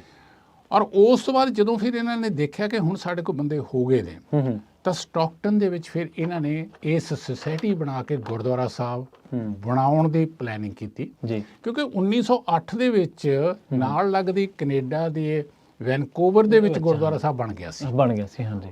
ਇਹਨਾਂ ਦੀ ਇੱਕ ਸੋਚਣੀ ਸੀ ਕਿ ਅਸੀਂ ਸੇਧ ਲੈਂਦੇ ਹਾਂ ਗੁਰੂ ਗ੍ਰੰਥ ਸਾਹਿਬ ਤੋਂ ਕਿਉਂਕਿ ਗੁਰੂ ਗ੍ਰੰਥ ਸਾਹਿਬ ਦੇ ਵਿੱਚ ਜਾਂ ਗੁਰੂ ਗੋਬਿੰਦ ਸਿੰਘ ਜੀ ਦੇ ਜੋ ਆਪਣੀ ਜ਼ਿੰਦਗੀ ਦੇ ਵਿੱਚ ਸ਼ਹੀਦੀਆਂ ਪ੍ਰਾਪਤ ਕੀਤੀਆਂ ਤਾਂ ਉਹਨਾਂ ਦੇ ਉੱਤੋਂ ਹੀ, ਕਿਉਂਕਿ ਉਹ ਵੀ ਜੋ ਉਹਨਾਂ ਨੇ ਕੀਤਾ ਉਹ ਵੀ ਇੱਕ ਧਰਮ ਦੇ ਲਈ ਕੀਤਾ, ਧਰਮ ਕਹਿ ਲਓ ਜਾਂ ਧਰਮ ਸੀਗਾ ਉਸ ਵਕਤ ਜੇ ਦੇਖੀਏ ਤਾਂ ਇਨਸਾਨੀਅਤ ਦਾ, ਹੱਕ ਹਕੂਕ ਦਾ, ਜਿਹਨੂੰ ਆਪਾਂ ਹਿਊਮਨ ਰਾਈਟਸ ਕਹਿ ਦਿੰਦੇ ਹਾਂ, ਕਿਸੇ ਦੇ ਜੁਰਮ ਨਾ ਹੋਵੇ ਉਹਦੇ ਲਈ। ਤਾਂ ਇਹਨਾਂ ਨੇ ਵੀ ਸੋਚਿਆ ਕਿ ਅਸੀਂ ਜੇ ਇੰਡੀਆ ਦੇ ਵਿੱਚ ਬ੍ਰਿਟਿਸ਼ ਰਾਜ ਨੂੰ ਖਤਮ ਕਰਨਾ ਹੈ ਤਾਂ ਸਾਨੂੰ ਲੜਾਈ ਲੜਨੀ ਪੈਣੀ ਹੈ। ਔਰ ਉਹਦੇ ਲਈ ਫਿਰ ਇਹਨਾਂ ਨੇ ਇਹ ਇੱਕ ਕਿਸਮ ਦਾ ਉਰੇ ਸਥਾਨ ਸਥਾਪਿਤ ਕੀਤਾ, ਸਟਾਕਟਨ ਗੁਰਦੁਆਰਾ ਸਾਹਿਬ। ਇੱਥੇ ਗੁਰਦੁਆਰਾ ਸਾਹਿਬ ਸਥਾਪਨਾ ਕੀਤੀ ਔਰ ਇੱਕ ਕਮੇਟੀ ਬਣਾ ਕੇ ਕੀਤੀ। ਔਰ ਜਿਹੜੀ ਪਹਿਲੀ ਅਰਦਾਸ ਇਹਨਾਂ ਨੇ ਕੀਤੀ ਉਹ 2 ਅਕਤੂਬਰ 1912 ਨੂੰ ਕੀਤੀ। तो 1912 ਤੋਂ ਬਾਅਦ ਫਿਰ ਇਹ ਗੁਰਦੁਆਰਾ ਸਾਹਿਬ ਐਸਟੈਬਲਿਸ਼ ਹੋ ਜਾਂਦਾ ਤੇ ਸਟਾਕਟਨ ਦੇ ਵਿੱਚ। ਔਰ ਉਸ ਦੇ ਵਿੱਚ ਫਿਰ ਜਿਹੜੇ ਹੋਲਡ ਫਾਰਮ ਤੇ ਵੀ ਕੰਮ ਚੱਲਦਾ ਗਿਆ। ਉਸ ਤੋਂ ਬਾਅਦ ਫਿਰ ਇਹਨਾਂ ਦੇ ਕੋਲ ਜਿਹੜੇ ਆਜ਼ਾਦੀ ਘੁਲਾਟੀ ਸੀ, ਜਿਹੜੇ ਕਿ ਹੋਰ ਇਹਨਾਂ ਨਾਲ ਜੁੜੇ ਹੋਏ ਸੀ ਵੱਖ-ਵੱਖ ਜਗ੍ਹਾ ਤੋਂ, ਹਮਖਿਆਲੀ ਸੀਗੇ ਜਿਹੜੇ, ਜਿਨ੍ਹਾਂ ਵਿੱਚ ਖਾਸ ਤੌਰ ਤੇ ਜੇ ਮੈਂ ਨਾਂ ਲਵਾਂ ਤੇ ਲਾਲਾ ਹਰਦਿਆਲ ਜੀ ਸੀਗੇ, ਪਰਮਾਨੰਦ ਸੀਗੇ, ਪਿੱਲੇ ਸੀਗੇ, ਤੇ ਜਿਹੜੇ ਮਹਾਰਾਸ਼ਟਰ ਤੋਂ ਸੀਗੇ। ਔਰ ਉਹ ਸਾਰੇ ਉਰੇ ਇਹਨਾਂ ਨੂੰ ਆ ਕੇ ਮਿਲਦੇ ਸੀਗੇ। ਪਰ ਇੱਥੇ ਇੱਕ ਸਵਾਲ ਹੋਰ ਪੈਦਾ ਹੁੰਦਾ ਪ੍ਰੋਫੈਸਰ ਸਾਹਿਬ, ਉਹ ਇਹ ਕਿ ਕੁਝ ਲੋਕ ਜਾਂ ਕੁਝ ਲਿਖਤਾਂ ਜਾਂ ਕੁਝ ਜਦੋਂ ਆਪਾਂ ਸਮਾਗਮਾਂ ਨੂੰ ਦੇਖਦੇ ਹਾਂ ਤਾਂ ਉਹਨਾਂ ਵਿੱਚ ਜਿਵੇਂ ਬਾਬਾ ਵਿਸਾਖਾ ਸਿੰਘ, ਬਾਬਾ ਜਵਾਲਾ ਸਿੰਘ ਠੱਠੀਆਂ, ਬਾਬਾ ਸੋਹਣ ਸਿੰਘ ਭਕਨਾ ਜੀ ਬਾਰੇ, ਜਿਵੇਂ ਤੁਸੀਂ ਗੁਰੂ ਗ੍ਰੰਥ ਸਾਹਿਬ ਜੀ ਤੋਂ ਸੇਧ ਲੈਣ ਦੀ ਗੱਲ ਕਹੀ ਆ, ਪਰ ਇਹਨਾਂ ਦੇ ਸਿੱਖ ਹੋਣ ਤੇ ਹੀ ਕਈ ਸਵਾਲ ਖੜੇ ਕਰ ਦਿੰਦੇ ਨੇ ਕਿ ਇਹ ਤਾਂ ਸਿੱਖ ਹੀ ਨਹੀਂ ਸੀਗੇ, ਇਹ ਤਾਂ ਰੱਬ ਨੂੰ ਮੰਨਦੇ ਹੀ ਨਹੀਂ ਸੀਗੇ। ਦੇਖੋ, ਮੈਂ ਬਹੁਤ ਹੀ ਇਸ ਗੱਲ ਤੇ ਦਾਅਵੇ ਨਾਲ ਕਹਿ ਸਕਦਾ ਜੀ ਕਿ ਉਸ ਟਾਈਮ ਤੇ ਜਦੋਂ ਇਹ 1911-12 ਤੋਂ ਸ਼ੁਰੂਆਤ ਹੁੰਦੀ ਹੈ ਤਾਂ ਜਿੰਨੇ ਇਹ ਗਦਰੀ ਬਾਬੇ ਸੀ ਇਹਨਾਂ ਦੀ ਕੋਈ ਰਾਜਨੀਤਿਕ ਪਾਰਟੀ ਨਾਲ ਅਲਾਇੰਸ ਨਹੀਂ ਸੀ। ਠੀਕ ਹੈ ਜੀ, ਜਿਹੜਾ ਕਿ ਅਕਸਰ ਕਾਂਗਰਸ ਦੇ ਨਾਲ ਜੋੜਿਆ ਜਾਂਦਾ। ਜਿਹੜੀਆਂ ਉਦੋਂ ਸੀਗੀਆਂ ਪਾਰਟੀਆਂ ਸੀਗੀਆਂ, ਆਪਾਂ ਇੱਕ ਦਾ ਕੀ ਨਾਮ ਲਈਏ, ਕਈ ਸੀਗੀਆਂ। ਲੇਕਿਨ ਇਹਨਾਂ ਦਾ ਤਾਂ ਸਿਰਫ ਇੱਕੋ ਇੱਕ ਜਨੂਨ ਸੀ ਕਿ ਅਸੀਂ ਆਜ਼ਾਦੀ ਲੈਣੀ ਹੈ। ਠੀਕ ਹੈ ਜੀ। ਔਰ ਅਸੀਂ ਗਦਰ ਪਾਰਟੀ ਬਣਾਈ ਹੈ ਇਹਨਾਂ ਨੇ ਆਪਣੀ, ਜੋ ਕਿ ਧਰਮ ਨਿਰਪੱਖਤਾ ਦੇ ਤੌਰ ਤੇ ਚੱਲਦੀ ਸੀ। ਠੀਕ ਹੈ ਜੀ। ਜੋ ਇਨਸਾਨੀਅਤ ਦੇ ਤੌਰ ਤੇ ਚੱਲਦੀ ਸੀ, ਬਰਾਬਰਤਾ ਦੇ ਕਹਿ ਲਓ ਅਸੂਲਾਂ ਤੇ ਚੱਲਦੀ ਸੀ ਕਿ ਕੋਈ ਵੱਖਵਾਦ ਨਹੀਂ, ਕੋਈ ਉਹਦੇ 'ਚ ਭੇਦਭਾਵ ਨਹੀਂ ਸੀ, ਨਾ ਜਾਤ ਦਾ ਨਾ ਪਾਤ ਦਾ। ਇੱਕੋ ਇੱਕ ਸੀ ਕਿ ਸਾਡਾ ਮਿਸ਼ਨ ਜਿਹੜਾ ਉਹ ਆਜ਼ਾਦੀ ਹੈ ਜੀ। ਔਰ ਜਦੋਂ ਇਹ ਫਿਰ ਇਹ ਬਣਾਉਂਦੇ ਨੇ, ਪਾਰਟੀ ਬਣਾਉਂਦੇ ਨੇ, ਤਾਂ 3 ਜਗ੍ਹਾ ਇੰਪੋਰਟੈਂਟ ਨੇ ਜੀ ਹਿਸਟਰੀ ਦੇ ਵਿੱਚ ਗਦਰ ਪਾਰਟੀ ਲਈ। ਠੀਕ ਹੈ ਜੀ। ਇੱਕ ਹੈਗਾ ਆਸਟ੍ਰੇਲੀਆ, ਦੂਸਰਾ ਹੈ ਸੈਨ ਫਰਾਂਸਿਸਕੋ, ਤੀਸਰਾ ਹੈ ਸਾਡਾ ਸਟਾਕਟਨ ਜੀ। 1913 ਦੇ ਵਿੱਚ ਆਸਟ੍ਰੇਲੀਆ ਦੇ ਵਿੱਚ ਫਿਰ ਇੱਕ ਮੀਟਿੰਗ ਹੁੰਦੀ ਹੈ ਜਿੱਥੇ ਇਹ ਤਿੰਨੇ ਵੀ ਸ਼ਖਸੀਅਤਾਂ ਸੀਗੀਆਂ ਔਰ ਇਹਨਾਂ ਦੇ ਨਾਲ ਫਿਰ ਹਰਦਿਆਲ ਜੀ ਵੀ ਸੀ, ਲਾਲਾ ਹਰਦਿਆਲ ਤੇ ਪਰਮਾਨੰਦ ਵਗੈਰਾ ਉੱਥੇ ਸੀਗੇ, ਤਾਂ ਉੱਥੇ ਉੱਥੇ ਫਿਰ ਇੱਕ ਐਸੋਸੀਏਸ਼ਨ ਬਣਾਉਂਦੇ ਨੇ। ਠੀਕ ਹੈ ਜੀ। ਜਿਹਨੂੰ ਜਾਂ ਤਾਂ ਆਪਾਂ ਕਹਿ ਸਕਦੇ ਹਾਂ ਕਿ ਪੈਸੀਫਿਕ ਕੋਸਟ ਹਿੰਦੁਸਤਾਨ ਐਸੋਸੀਏਸ਼ਨ ਜਾਂ Hindustan association of Pacific cost. ਵੱਖ-ਵੱਖ ਇਤਿਹਾਸ ਦੇ ਵਿੱਚ ਇਹ ਨਾਂ ਦੋ ਦਿੱਤੇ ਜਾਂਦੇ ਨੇ, ਪਰ ਹੈ ਤਾਂ ਇੱਕੋ ਚੀਜ਼ ਹੈ। ਇੱਕੋ ਚੀਜ਼ ਹੈ। ਤਾਂ ਉੱਥੇ 13 ਅਪ੍ਰੈਲ 1913 ਨੂੰ ਇਹ ਮੀਟਿੰਗ ਕਰਦੇ ਨੇ ਜੀ। ਦੋ ਫੈਕਟ ਉਹਦੇ ਬਹੁਤ ਇੰਪੋਰਟੈਂਟ। ਇੱਕ ਤਾਂ ਉੱਥੇ ਇਹ ਆਪਣੇ ਅਹੁਦੇਦਾਰ ਨਿਯੁਕਤ ਕਰਦੇ ਨੇ ਜੀ। ਔਰ ਤੁਸੀਂ ਹੁਣ ਜਿਹੜੀ ਸਿੱਖੀ ਵਾਲੀ ਗੱਲ ਕੀਤੀ ਹੈ, ਮੈਂ ਤੁਹਾਨੂੰ ਦੱਸਣਾ ਚਾਹੁੰਦਾ ਹਾਂਜੀ ਕਿ ਜੇ ਇਹ ਕਮੇਟੀ ਬਣਦੀ ਹੈ ਤੇ ਉਸ ਦੇ ਜਿਹੜੇ ਪ੍ਰੈਜ਼ੀਡੈਂਟ ਨੇ ਉਹ ਉਸ ਟਾਈਮ ਤੇ ਸੋਹਣ ਸਿੰਘ ਭਕਨਾ ਜੀ ਬਣਦੇ ਨੇ। ਠੀਕ ਹੈ ਜੀ। ਔਰ ਜਿਹੜੇ ਮੀਤ ਪ੍ਰਧਾਨ ਨੇ ਜਾਂ ਵਾਈਸ ਪ੍ਰੈਜ਼ੀਡੈਂਟ ਨੇ ਉਹ ਸਰਦਾਰ ਕੇਸਰ ਸਿੰਘ ਠਾਠਗੜ੍ਹ ਬਣਦੇ ਨੇ ਜੀ। ਔਰ ਲਾਲਾ ਹਰਦਿਆਲ ਜਨਰਲ ਸੈਕਟਰੀ ਸੀਗੇ। ਔਰ ਉਸ ਤੋਂ ਬਾਅਦ ਜਿਹੜੇ ਸੀਗੇ ਆਪਣਾ ਜੁਆਇੰਟ ਸੈਕਟਰੀ ਉਹ ਆਪਣਾ ਠੌਕਰ ਦਾਸ ਜੀ ਸੀਗੇ ਤੇ ਪੰਡਿਤ ਕਾਸ਼ੀ ਰਾਮ ਸੀ ਜਿਹੜੇ ਉਹ ਟ੍ਰੇਜਰ ਬਣਦੇ ਨੇ। ਠੀਕ ਹੈ ਜੀ। ਸੋ ਕਹਿਣ ਦਾ ਮਤਲਬ ਜਿਹੜੀ ਅਗਵਾਈ ਦਿੱਤੀ ਸੀ ਜਿਹੜੇ ਤਿੰਨਾਂ ਗਰੁੱਪਾਂ ਦੀ ਸੀ, ਜਵਾਲਾ ਸਿੰਘ ਤੇ ਵਿਸਾਖਾ ਸਿੰਘ ਤੇ ਸੋਹਣ ਸਿੰਘ ਭਕਨਾ, ਤਾਂ ਜਦੋਂ ਇਹ ਇੱਕ ਰਾਜਨੀਤਿਕ ਤੌਰ ਤੇ ਉੱਤੇ ਪਾਰਟੀ ਕਹਿ ਲਓ ਜੇ ਬਣਦੀ ਹੈ ਗਦਰ ਪਾਰਟੀ, ਆਜ਼ਾਦੀ ਪਾਰਟੀ, ਆਜ਼ਾਦੀ ਦੇ ਲਈ ਬਣਦੀ ਹੈ ਗਦਰ ਪਾਰਟੀ, ਤਾਂ ਉਹਦੇ ਜਿਹੜੇ ਪ੍ਰਧਾਨ ਬਣਦੇ ਨੇ ਉਹ ਸੋਹਣ ਸਿੰਘ ਭਕਨਾ ਬਣਦੇ ਨੇ ਜਿਹੜੇ ਕਿ ਪਰਪੱਕ ਸਿੱਖ ਸੀਗੇ। ਜੀ ਜੀ। ਹੁਣ ਮੈਂ ਤੁਹਾਡੇ ਕੁਐਸਚਨ ਤੇ ਆਉਂਦਾ ਹਾਂਜੀ ਕਿ ਕਿਆ ਭਕਨਾ ਜੀ ਹਾਂਜੀ ਜਾਂ ਇਹ ਸਿੱਖੀ ਅਸੂਲਾਂ ਨੂੰ ਮੰਨਦੇ ਸੀ ਜਾਂ ਇਹ ਕਹਿ ਲਓ ਵੀ ਨਾਸਤਿਕ ਤਾਂ ਨਹੀਂ ਸੀ, ਬਿਰਤੀ ਤਾਂ ਨਹੀਂ ਸੀ ਨਾਸਤਿਕ, ਬਿਲਕੁਲ ਨਹੀਂ, ਪਰਪੱਕ ਸਿੱਖ ਸੀਗੇ ਜੀ। ਮੈਂ ਇਹਦੇ ਤੁਹਾਨੂੰ 2-3 ਐਗਜ਼ਾਮਪਲਾਂ ਦੇਣੀਆਂ ਚਾਹੂੰਗਾ ਜੀ। ਪਹਿਲੀ ਗੱਲ, ਜਿੱਦਾਂ ਮੈਂ ਤੁਹਾਨੂੰ ਦੱਸਿਆ ਕਿ ਹੋਲਟ ਫਾਰਮ ਦੇ ਇੱਕ ਕਮਰੇ 'ਚ ਗੁਰੂ ਗ੍ਰੰਥ ਸਾਹਿਬ ਰੱਖ ਕੇ ਉੱਥੇ ਇਹ ਆਪਣਾ ਪਾਠ ਕਰਦੇ ਹੁੰਦੇ ਸੀ ਗੁਰੂ ਗ੍ਰੰਥ ਸਾਹਿਬ ਦਾ। ਹਾਂਜੀ। ਦੂਸਰਾ ਸਭ ਤੋਂ ਵੱਡਾ ਪ੍ਰੂਫ ਇਹ ਹੈ ਬਈ ਕਿ ਇਹਨਾਂ ਨੇ ਸਟਾਕਟਨ ਦੇ ਵਿੱਚ ਗੁਰਦੁਆਰਾ ਸਾਹਿਬ 1912 'ਚ ਬਣਾਇਆ।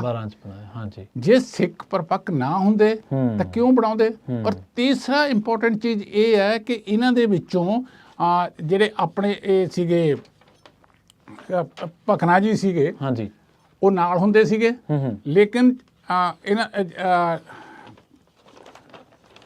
ਬਾਬਾ ਜਵਾਲਾ ਸਿੰਘ ਹਾਂਜੀ, ਜਿਹੜੇ ਬਾਬਾ ਜਵਾਲਾ ਸਿੰਘ ਠੱਠੀਆ ਸੀਗੇ, ਹਾਂਜੀ, ਉਹ ਉਸ ਟਾਈਮ ਦੇ ਉੱਤੇ ਪਹਿਲੇ ਗ੍ਰੰਥੀ ਬਣੇ ਸੀ। ਜੀ ਜੀ। ਤੇ ਜਦੋਂ ਗ੍ਰੰਥੀ ਬਣਦੇ ਨੇ ਤੇ ਗੁਰਦੁਆਰਾ ਸਾਹਿਬ ਐਸਟੈਬਲਿਸ਼ ਕਰਦੇ ਨੇ ਤੇ ਅਸੀਂ ਕਿੱਦਾਂ ਇਹ ਸ਼ੱਕ ਕਰ ਸਕਦੇ ਹਾਂ ਕਿ ਕਹਿ ਸਕਦੇ ਹਾਂ ਕਿ ਸਿੱਖੀ ਵਾਲੇ ਪਾਸੇ ਨਹੀਂ ਸੀਗੇ। ਹਾਂਜੀ, ਪਰ ਪੱਕ ਸੀ ਸਿੱਖੀ ਦੇ ਵਿੱਚ ਇਹ। ਔਰ ਇੱਕ ਹੋਰ ਬੜੀ ਇੰਪੋਰਟੈਂਟ ਚੀਜ਼ ਹੈ ਜੀ ਕਿ ਜਦੋਂ ਇਹ ਸ਼ੁਰੂ ਕਰਦੇ ਹੁੰਦੇ ਸੀ ਆਪਣਾ ਕੰਮ ਤਾਂ ਹਮੇਸ਼ਾ ਹੁਕਮਨਾਮੇ ਤੋਂ ਸ਼ੁਰੂ ਕਰਦੇ ਹੁੰਦੇ ਸੀ। ਠੀਕ ਹੈ ਜੀ, ਠੀਕ ਹੈ। ਔਰ ਉਸ ਤੋਂ ਬਾਅਦ ਇਹ ਉੱਥੇ ਮੀਟਿੰਗਾਂ ਆਪਣਾ ਸ਼ੁਰੂ ਹੋ ਗਏ, ਸਮਾਗਮ ਕਰਨੇ ਸ਼ੁਰੂ ਕਰਤੇ। ਔਰ ਅੱਜ ਜਿਹੜਾ ਸਟਾਕਟਨ ਗੁਰਦੁਆਰਾ ਸਾਹਿਬ ਹੈ, ਇਤਿਹਾਸਕ ਗੁਰਦੁਆਰਾ ਸਾਹਿਬ, ਆਪਾਂ ਸਭ ਨੂੰ ਪਤਾ ਹੈ ਕਿ ਇੱਕ ਬਹੁਤ ਹੀ ਮੰਨਿਆ ਪਰਮੰਨਿਆ ਸਥਾਨ ਹੈ ਸਿੱਖਾਂ ਦੇ ਲਈ ਔਰ ਖਾਸ ਤੌਰ ਤੇ ਗਦਰੀ ਬਾਬਿਆਂ ਦੀ ਇਤਿਹਾਸ ਦੇ ਵਿੱਚ। ਬਿਲਕੁਲ। ਤੇ ਆਪਾਂ ਅੱਗੇ ਆਈਏ, ਇਹਨਾਂ ਨੇ ਫਿਰ ਜਿਵੇਂ ਤੁਸੀਂ ਕਿਹਾ ਕਿ ਪਹਿਲਾਂ ਉੱਥੇ ਇੱਕ ਹਾਲਟ ਫਾਰਮ ਦੇ ਵਿੱਚ ਹੀ ਇੱਕ ਕਮਰੇ ਦੇ ਵਿੱਚ ਗੁਰੂ ਗ੍ਰੰਥ ਸਾਹਿਬ ਜੀ ਪ੍ਰਕਾਸ਼ ਕੀਤਾ, ਪਾਠ ਕੀਤਾ, ਮੁੱਖ ਵਾਕ ਲੈਂਦੇ ਸੀ, ਕੰਮ ਦੀ ਸ਼ੁਰੂਆਤ ਕਰਦੇ ਸੀ, ਫਿਰ ਗੁਰਦੁਆਰਾ ਸਾਹਿਬ ਦੀ ਸਥਾਪਨਾ ਕਰਦੇ ਆ। ਫਿਰ ਇਸੇ ਤਰ੍ਹਾਂ ਗਦਰ ਅਖਬਾਰ ਕਦੋਂ ਕੱਢਦੇ ਨੇ ਜਾਂ ਗਦਰ ਅਖਬਾਰ ਕਦੋਂ ਸ਼ੁਰੂ ਹੁੰਦਾ, ਤੇ ਇਹਦਾ ਮੰਤਵ ਕੀ ਸੀ? ਇੱਥੇ ਹੀ ਉਹਨੂੰ ਸਰਕੂਲੇਟ ਕਰਨਾ ਜਾਂ ਇੱਥੇ ਉਹਨੂੰ ਸਰਗਰਮੀਆਂ ਵਧਾਉਣੀਆਂ ਜਾਂ ਉਹਦਾ ਆਜ਼ਾਦੀ ਦੇ ਨਾਲ ਵੀ? ਜਦੋਂ ਮੈਂ ਜਿੱਦਾਂ ਤੁਹਾਨੂੰ ਦੱਸਿਆ ਕਿ 1913 ਦੇ ਵਿੱਚ ਆਸਟਰੀਆ ਦੇ ਵਿੱਚ ਮੀਟਿੰਗ ਹੁੰਦੀ ਹੈ ਤੇ ਉੱਥੇ ਪੈਸੀਫਿਕ ਐਸੋਸੀਏਸ਼ਨ ਬਣਾਈ ਜਾਂਦੀ ਹੈ, ਹਾਂਜੀ, ਤਾਂ ਉਹਦੇ ਵਿੱਚ ਇਹ ਫੈਸਲਾ ਕੀਤਾ ਜਾਂਦਾ ਹੈ ਕਿ ਇਸ ਪਾਰਟੀ ਦਾ ਜਿਹੜਾ ਮੁੱਖ ਦਫ਼ਤਰ ਹੋਊਗਾ ਉਹ ਸਨ ਫਰਾਂਸਿਸਕੋ ਦੇ ਵਿੱਚ ਹੋਊਗਾ। ਔਰ ਜਦੋਂ ਸਨ ਫਰਾਂਸਿਸਕੋ ਦੇ ਵਿੱਚ ਦਫ਼ਤਰ ਬਣਦਾ ਹੈ, ਹਾਂਜੀ, ਉਸ ਟਾਈਮ ਦੇ ਤੱਕ ਜਿਹੜੀ ਸਭ ਤੋਂ ਮਹਾਨ ਸ਼ਖਸੀਅਤ ਸ਼ਹੀਦ, ਔਰ ਮੇਰਾ ਖਿਆਲ ਹੈ ਸਭ ਤੋਂ ਘੱਟ ਉਮਰ ਦਾ ਸ਼ਹੀਦ ਜੇ ਕੋਈ ਹੋਇਆ ਗਦਰ ਲਹਿਰ ਦੇ ਵਿੱਚ ਤਾਂ ਉਹ ਸੀ ਸਰਦਾਰ ਕਰਤਾਰ ਸਿੰਘ ਸਰਾਭਾ ਜੀ। ਸਰਦਾਰ ਕਰਤਾਰ ਸਿੰਘ ਸਰਾਭਾ 1912 ਦੇ ਵਿੱਚ ਉਰੇ ਆਉਂਦੇ ਨੇ। ਠੀਕ ਹੈ ਜੀ। 28 ਜੁਲਾਈ 1912 ਨੂੰ ਉਹ ਬੰਦਰਗਾਹ ਤੇ ਪਹੁੰਚਦੇ ਨੇ ਜੀ। ਔਰ ਕਰਤਾਰ ਸਿੰਘ ਸਰਾਭਾ ਜਦੋਂ ਇਹ ਆਸਟ੍ਰੇਲੀਆ ਦੇ ਵਿੱਚ 1913 ਦੇ ਵਿੱਚ ਇਹ ਅਪ੍ਰੈਲ ਦੇ ਵਿੱਚ ਹੁੰਦਾ ਫੰਕਸ਼ਨ ਉੱਥੇ, ਤਾਂ ਉਹ ਸਟੇਜ ਤੇ ਚੜ੍ਹ ਕੇ ਪਹਿਲੀ ਵਾਰੀ ਜ਼ਬਰਦਸਤੀ ਇੱਕ ਕਿਸਮ ਦੀ ਸਟੇਜ ਤੇ ਚੜ੍ਹ ਕੇ ਆਪਣਾ ਭਾਸ਼ਣ ਦਿੰਦੇ ਨੇ। ਔਰ ਉਹ ਤੋਂ ਇੰਨੇ ਜ਼ਿਆਦਾ ਸਾਰੇ ਪ੍ਰਭਾਵਿਤ ਹੁੰਦੇ ਨੇ ਕਿ ਲਾਲਾ ਹਰਦਿਆਲ ਜਿਹੜੇ ਉਸ ਵਕਤ ਦੇ ਵਿੱਚ ਸਟੈਨਫੋਰਡ ਯੂਨੀਵਰਸਿਟੀ ਦੇ ਵਿੱਚ ਸੀਗੇ, ਤੇ ਬਰਕਲੇ ਯੂਨੀਵਰਸਿਟੀ ਦੇ ਵਿੱਚ ਕਿਉਂਕਿ ਇਹਨਾਂ ਨੇ ਐਡਮਿਸ਼ਨ ਲੱਤੀ ਹੋਈ ਸੀ ਕਰਤਾਰ ਸਿੰਘ ਸਰਾਭਾ ਨੇ ਪੜ੍ਹਨ ਦੇ ਲਈ ਅੱਗੇ, ਹਾਂਜੀ ਹਾਂਜੀ, ਔਰ ਉਹਨਾਂ ਦੇ ਨਾਲ ਲਿੰਕ 'ਚ ਆ ਜਾਂਦੇ ਨੇ। ਫਿਰ ਜਦੋਂ ਸਨ ਫਰਾਂਸਿਸਕੋ ਇਹਨਾਂ ਨੇ ਆ ਕੇ ਆਪਣਾ ਦਫ਼ਤਰ ਬਣਾਇਆ ਤੇ ਉੱਥੇ ਫੈਸਲਾ ਕਰਦੇ ਨੇ ਕਿ ਅਸੀਂ ਅਖਬਾਰ ਕੱਢੀਏ ਜੀ, ਜਿਹਦਾ ਨਾਮ ਇਹਨਾਂ ਨੇ ਗਦਰ ਅਖਬਾਰ ਰੱਖਿਆ। ਠੀਕ ਹੈ ਜੀ। ਤੇ ਇਹਦਾ ਮੰਤਵ ਸੀ ਗਦਰ ਅਖਬਾਰ ਦਾ ਕਿ ਅਸੀਂ ਆਪਣਾ ਲੋਕਾਂ ਦੇ ਵਿੱਚ ਅਵੇਅਰਨੈਸ ਕ੍ਰੀਏਟ ਕਰਨੀ ਹੈ। ਜੀ ਜੀ, ਆਜ਼ਾਦੀ ਦੇ ਬਾਰੇ ਦੇ ਵਿੱਚ ਅਸੀਂ ਜੋ ਸਾਡੀ ਪਲੈਨਿੰਗ ਹੈ ਉਹ ਹੈ। ਇੱਕ ਇਹਨਾਂ ਨੇ ਕਾਲਮ ਕੀਤਾ ਸੀ ਕਿ ਅੰਗਰੇਜ਼ਾਂ ਦਾ ਕਾਲਾ ਚਿੱਠਾ। ਜੀ, ਠੀਕ ਹੈ। ਉਸ ਚਿੱਠੇ ਦੇ ਵਿੱਚ ਅੰਗਰੇਜ਼ ਜੋ ਜ਼ੁਲਮ ਕਰਦੇ ਸੀ ਇੰਡੀਆ 'ਚ ਉਹ ਸਾਰਾ ਉਹਦੇ ਵਿੱਚੋਂ ਲਿਖਦੇ ਹੁੰਦੇ ਸੀ, ਸੰਪਾਦਕੀ ਦੇ ਰੂਪ ਦੇ ਵਿੱਚ ਕਰਦੇ ਹੁੰਦੇ ਸੀ। ਜੀ ਜੀ। ਤੇ ਉਹਦੇ ਵਿੱਚ ਖਾਸ ਤੌਰ ਤੇ ਇੱਕ ਜਿਹੜਾ ਗਦਰ ਦਾ ਸੀ, ਪਹਿਲਾਂ ਉਰਦੂ ਦੇ ਵਿੱਚ ਛਾਪਣਾ ਸ਼ੁਰੂ ਹੋਇਆ, ਜਿਹਦੇ ਸੰਪਾਦਕ ਲਾਲਾ ਹਰਦਿਆਲ ਜੀ ਬਣੇ। ਠੀਕ ਹੈ ਜੀ। ਉਹ ਕਰਦੇ ਨੇ ਆਪਣਾ ਨਵੰਬਰ ਦੇ ਵਿੱਚ ਸ਼ੁਰੂ ਜੀ, 1 ਨਵੰਬਰ ਨੂੰ, ਤੇ 9 ਦਸੰਬਰ ਨੂੰ ਫਿਰ ਪੰਜਾਬੀ ਦੇ ਵਿੱਚ ਗਦਰ ਅਖਬਾਰ ਛਪਣਾ ਸ਼ੁਰੂ ਹੁੰਦਾ ਜੀ ਜੀ, ਔਰ ਉਹਦੇ ਸੰਪਾਦਕ ਬਣਾਏ ਜਾਂਦੇ ਨੇ ਕਰਤਾਰ ਸਿੰਘ ਸਰਾਭਾ। ਹਾਂਜੀ, ਇੰਨੀ ਘੱਟ ਉਮਰ ਦੇ ਵਿੱਚ, ਹਾਂਜੀ, ਜਿੱਥੇ ਬਾਕੀ ਉਹਨਾਂ ਤੋਂ ਦੁੱਗਣੀ ਉਮਰ ਦੇ ਜਾਂ ਵੱਧ ਉਮਰ ਦੇ ਬੈਠੇ ਨੇ, ਪਹਿਲਾਂ ਆਏ ਬੈਠੇ ਨੇ, ਲੇਕਿਨ ਇਹਨਾਂ ਦੀ ਕਾਬਲੀਅਤ ਸਦਕਾ, ਇਹਨਾਂ ਦੇ ਆਪਣੇ ਹੁਨਰ ਸਦਕਾ ਉਹਨਾਂ ਨੂੰ ਬਣਾਇਆ ਜਾਂਦਾ। ਔਰ ਜੋ ਪੰਜਾਬੀ ਦੇ ਵਿੱਚ ਫਿਰ ਉਹ ਗਦਰ ਅਖਬਾਰ ਦੇ ਵਿੱਚ ਫਿਗਰ ਐਂਡ ਫੈਕਟਸ ਦੇ ਉੱਤੇ ਲਿਖਦੇ ਨੇ, ਉਹ ਉਸ ਅਖਬਾਰ ਨੇ 2-3 ਮਹੀਨਿਆਂ ਦੇ ਵਿੱਚ ਹੀ ਸਿਰਫ ਅਮਰੀਕਾ 'ਚ ਜਾਂ ਇੰਡੀਆ 'ਚ ਨਹੀਂ, ਦੁਨੀਆ ਦੇ ਜਿੱਥੇ ਕਿਤੇ ਵੀ ਪੰਜਾਬੀ ਰਹਿੰਦੇ ਸੀ ਜਾਂ ਆਪਣਾ ਇੰਡੀਅਨ ਰਹਿੰਦੇ ਸੀ, ਉੱਥੇ ਪਹੁੰਚਦਾ ਕਰਤਾ ਸਾਰਾ। ਜੀ ਜੀ। ਔਰ ਹੁਣ ਜਿਹੜਾ ਪੋਸਟ ਆਫਿਸ ਹੈ ਸਟਾਕਟਨ ਦੇ ਵਿੱਚ ਪੁਰਾਣਾ, ਉਹ ਵੀ ਲੱਭ ਲੱਤਾ ਗਿਆ ਜਿੱਥੋਂ ਇਹ ਅਖਬਾਰ ਨੂੰ ਅੱਗੇ ਪਹੁੰਚਾਉਂਦੇ ਹੁੰਦੇ ਸੀ। ਜੀ ਜੀ। ਕਦੇ ਉਹ ਪ੍ਰਿੰਟਿੰਗ ਮਸ਼ੀਨ ਵੀ ਜਿਹੜੀ ਹੈ ਨਾ ਗੁਰਦੁਆਰਾ ਸਾਹਿਬ ਦੇ ਵਿੱਚ ਪਈ ਹੈ। ਸ਼ੁਰੂ ਦੇ ਵਿੱਚ ਇਹਨਾਂ ਨੇ ਉਹ ਪ੍ਰਿੰਟਿੰਗ ਮਸ਼ੀਨ ਜਿਹੜੀ ਹੱਥ ਵਾਲੀ ਸੀ, ਹੱਥ ਨਾਲ ਲਿਖਦੇ ਸੀ, ਬਾਅਦ ਦੇ ਵਿੱਚ ਉਸ ਨੂੰ ਇੰਪਰੂਵ ਕਰ ਲਿਆ ਸੀ। ਫਿਰ ਇਹਨਾਂ ਨੇ ਜਿਹੜਾ ਪਹਿਲਾ ਪਰਚਾ ਰੰਗ ਦਾ ਛਾਪਿਆ, ਉਹਦਾ ਕੇਸਰੀ ਕਲਰ ਛਾਪਿਆ ਸੀ ਜੀ, ਕੇਸਰੀ ਕਲਰ ਦੇ ਵਿੱਚ, ਜਿਹਦੀ ਆਪਣੀ ਇੰਪੋਰਟੈਂਸ ਹੈ ਸਿੱਖੀ ਵਾਲੇ ਪਾਸੇ। ਬਿਲਕੁਲ। ਜੁਗੰਤਰ ਆਸ਼ਰਮ ਦਾ ਇੱਕ ਪ੍ਰੋਫੈਸਰ ਸਾਹਿਬ ਜ਼ਿਕਰ ਆਉਂਦਾ ਜੀ, ਜੁਗੰਤਰ ਆਸ਼ਰਮ ਦਾ। ਮੈਂ ਜਦੋਂ ਤੁਹਾਨੂੰ ਪਹਿਲਾਂ ਦੱਸਿਆ ਕਿ ਜਿਸ ਇਹਨਾਂ ਨੇ ਜਦੋਂ ਇਹ ਫੈਸਲਾ ਕੀਤਾ ਕਿ ਅਸੀਂ ਸਨ ਫਰਾਂਸਿਸਕੋ ਦੇ ਵਿੱਚ ਆਪਣਾ ਆਫਿਸ ਆਪਣਾ ਖੋਲ੍ਹਣਾ, ਤਾਂ ਉਸ ਟਾਈਮ ਦੇ ਉੱਤੇ ਫਿਰ ਇਹ ਜੁਗੰਤਰ ਉੱਥੇ ਜਿਹੜੀ ਬਿਲਡਿੰਗ ਲੱਤੀ 436 ਉੱਥੇ, ਉਸ ਦੇ ਵਿੱਚ ਇਹਨਾਂ ਨੇ ਉਹਦਾ ਨਾਮ ਜੁਗੰਤਰ ਆਸ਼ਰਮ ਰੱਖਿਆ। ਠੀਕ ਹੈ ਜੀ।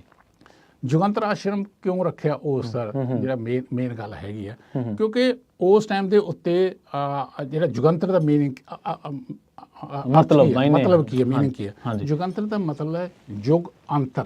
ਠੀਕ ਹੈ ਜੀ। ਯੁਗ ਨੂੰ ਚੇਂਜ ਕਰਨਾ। ਜੀ ਜੀ। ਮਤਲਬ ਕਹਿਣ ਦਾ ਕਿ ਜਿਹੜੀ ਗੁਲਾਮੀਆਂ ਉਸ ਨੂੰ ਬਦਲ ਕੇ ਆਜ਼ਾਦੀ ਲਿਆਉਣਾ।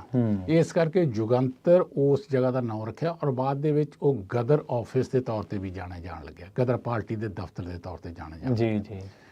ਔਰ ਗਦਰ ਜਿਹੜਾ ਸ਼ਬਦ ਹੈ ਕਿੱਥੋਂ ਆਇਆ, ਇਹ ਵੀ ਬੜਾ ਇੰਪੋਰਟੈਂਟ ਚੀਜ਼ ਹੈਗੀ ਹੈ। ਗਦਰ ਸ਼ਬਦ ਐਕਚੁਅਲੀ ਇਹ ਇਤਿਹਾਸਕਾਰ ਲਿਖਦੇ ਨੇ ਕਿ 1857 ਦਾ ਜਿਹੜਾ ਗਦਰ ਹੋਇਆ ਸੀ ਨਾ, ਉੱਥੋਂ ਇਹ ਸ਼ਬਦ ਚੁੱਕਿਆ ਗਿਆ। ਠੀਕ ਹੈ। ਜਿਹੜੀ ਪਹਿਲੀ ਕ੍ਰਾਂਤੀ ਸੀ। ਔਰ ਬੰਗਾਲ ਦੇ ਵਿੱਚ ਜੁਗੰਤਰ ਇੱਕ ਅਖਬਾਰ ਸ਼ਬਦ ਸੀਗਾ। ਠੀਕ ਹੈ ਜੀ। ਉੱਥੋਂ ਇਹਨਾਂ ਨੇ ਜੁਗੰਤਰ ਸ਼ਬਦ ਚੁੱਕਿਆ ਸੀ ਤਬਦੀਲੀ ਲਿਆਉਣ ਦੇ ਲਈ। ਜੀ ਜੀ ਜੀ। ਸੋ ਇਹਨਾਂ ਦੋਨਾਂ ਸ਼ਬਦਾਂ ਦਾ ਆਪਣੀ ਬਹੁਤ ਵੱਡਾ ਇਤਿਹਾਸ ਤੇ ਮਹੱਤਵ ਹੈ ਇਸ ਗੱਲ ਦੇ। ਜੀ, ਤੁਸੀਂ ਦੇਖੋ ਕਿ ਗਦਰੀ ਬਾਬੇ ਜਿਹੜੇ ਸਿੱਖ ਸਨ ਉਹ ਕਿੰਨੇ ਐਕਟਿਵ ਸੀਗੇ। ਇੱਕ ਪਾਸੇ ਪੋਟੈਟੋ ਕਿੰਗ ਸੀ, ਇੱਕ ਪਾਸੇ ਉਹ ਗਦਰ ਨਾਂ ਦਾ ਅਖਬਾਰ ਚਲਾ ਰਹੇ ਸੀ, ਦੂਜੇ ਪਾਸੇ ਲੋਕਾਂ ਨੂੰ ਲਾਮਬੰਦ ਕਰ ਰਹੇ ਸੀ, ਤੀਜੇ ਪਾਸੇ ਬਰਕਲੇ ਯੂਨੀਵਰਸਿਟੀ ਦੇ ਵਿੱਚ ਵੀ ਉਹ ਆਪਦਾ ਯੋਗਦਾਨ ਪਾ ਰਹੇ ਸੀ। ਮੈਂ ਉਸ ਗੱਲ ਤੇ ਆਉਣਾ ਕਿ ਜੰਗੇ ਆਜ਼ਾਦੀ ਦੀ ਲੜਾਈ ਲੜਨ ਦੇ ਨਾਲ ਜਿਹੜੇ ਸਾਡੇ ਗਦਰੀ ਬਾਬੇ ਸੀਗੇ ਉਹ ਹੋਰ ਕਿਹੜੀਆਂ ਗਤੀਵਿਧੀਆਂ ਇੱਥੇ ਚਲਾ ਰਹੇ ਸੀਗੇ? ਦੇਖੋ, ਦੋ ਗੱਲਾਂ ਇਹਦੇ ਵਿੱਚ ਮੈਂ ਇੰਪੋਰਟੈਂਟ ਕਰਨੀਆਂ ਚਾਹੂੰਗਾ ਜੀ। ਇੱਕ ਤਾਂ ਉਹਨਾਂ ਦੀ ਸੂਝ ਇੰਨੀ ਜ਼ਿਆਦਾ ਸੀ, ਇੰਨੇ ਸਿਆਣੇ ਸੀ ਇਹ ਬਾਬੇ, ਕਿ ਜੋ ਅੱਜ ਵੀ ਲੋੜ ਹੈ ਜੀ, ਕਿ ਜਿਹੜੀ ਯੂਥ ਹੈ ਜਾਂ ਜਿਹੜਾ ਜਵਾਨ ਤਬਕਾ ਹੈ, ਉਸ ਨੂੰ ਹਮੇਸ਼ਾ ਨਾਲ ਜੋੜ ਕੇ ਰੱਖਣਾ ਚਾਹੀਦਾ।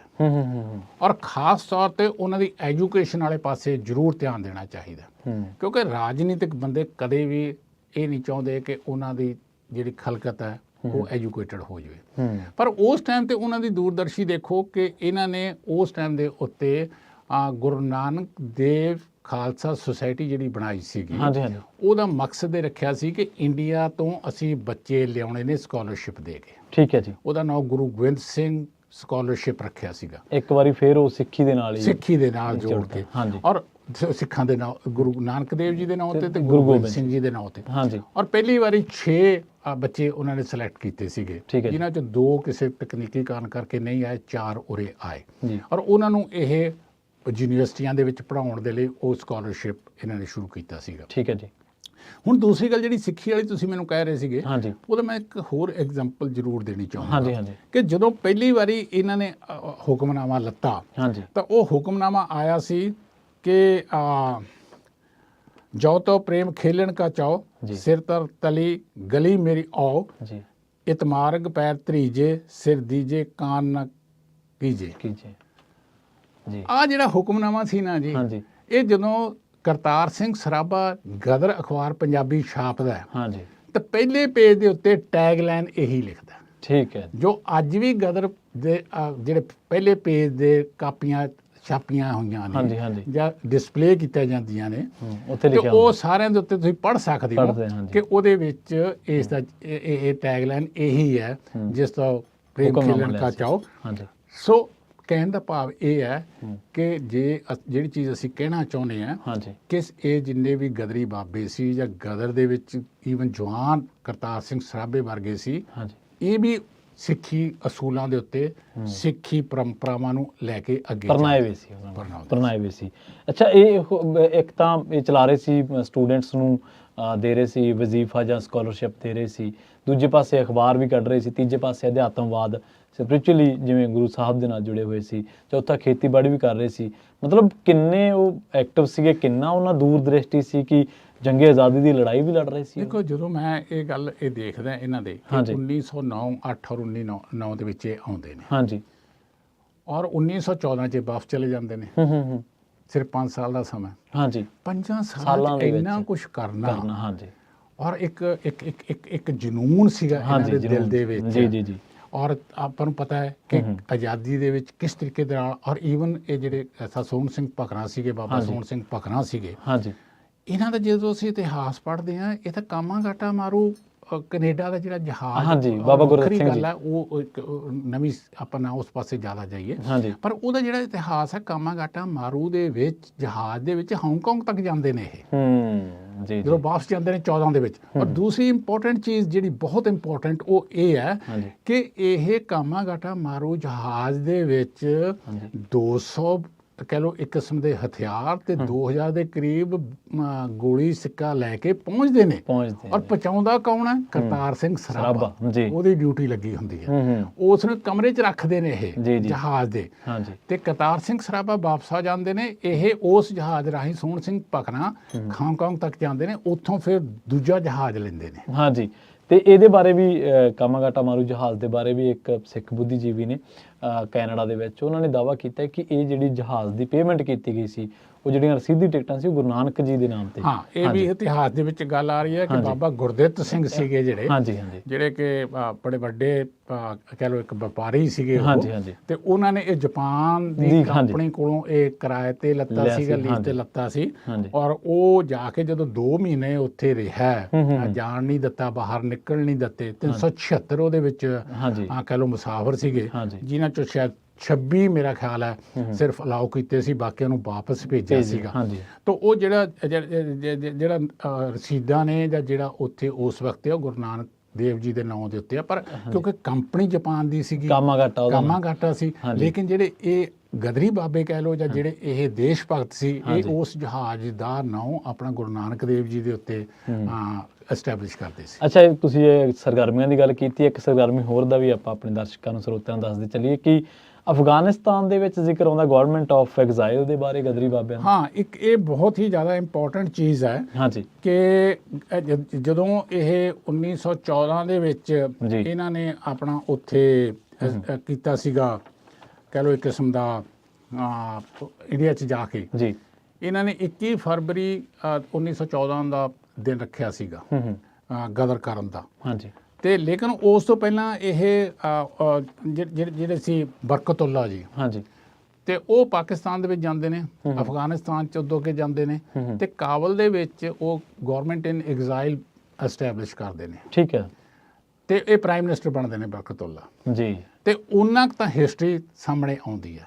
ਲੇਕਿਨ ਉਸ ਤੋਂ ਬਾਅਦ ਉਸ ਬਾਰੇ ਦੇ ਵਿੱਚ ਹੋਰ ਖੋਜ ਕਰਨ ਦੀ ਲੋੜ ਹੈ, ਇਹ ਕਿਸੇ ਹੋਰ ਪ੍ਰੋਗਰਾਮ ਦੇ ਵਿੱਚ ਆਪਾਂ ਡਿਸਕਸ ਕਰਾਂਗੇ। ਜ਼ਰੂਰ ਕਰਾਂਗੇ, ਬਿਲਕੁਲ। ਤੇ ਆਪਾਂ ਹੁਣ ਆਈਏ ਸਿੱਖਾਂ ਦੀਆਂ ਕੁਰਬਾਨੀਆਂ, ਕਿਉਂਕਿ ਇਹ ਵੀ ਸਿੱਖ ਸਨ, ਤੇ ਜਿਵੇਂ ਤੁਸੀਂ ਆਪਾਂ ਸਕਾਲਰਸ਼ਿਪ ਦਾ ਜ਼ਿਕਰ ਕੀਤਾ, ਹੁਕਮਨਾਮੇ ਦਾ ਜ਼ਿਕਰ ਕੀਤਾ, ਜਾਂ ਉਹ ਜੇ ਕਿਵੇਂ ਪਾਠ ਕਰਦੇ ਸੀ, ਗੁਰਦੁਆਰਾ ਸਾਹਿਬ ਉਹਨਾਂ ਨੇ ਬਣਾਇਆ, ਸਾਰੇ ਆਪਾਂ ਜ਼ਿਕਰ ਕੀਤੇ ਹੈ।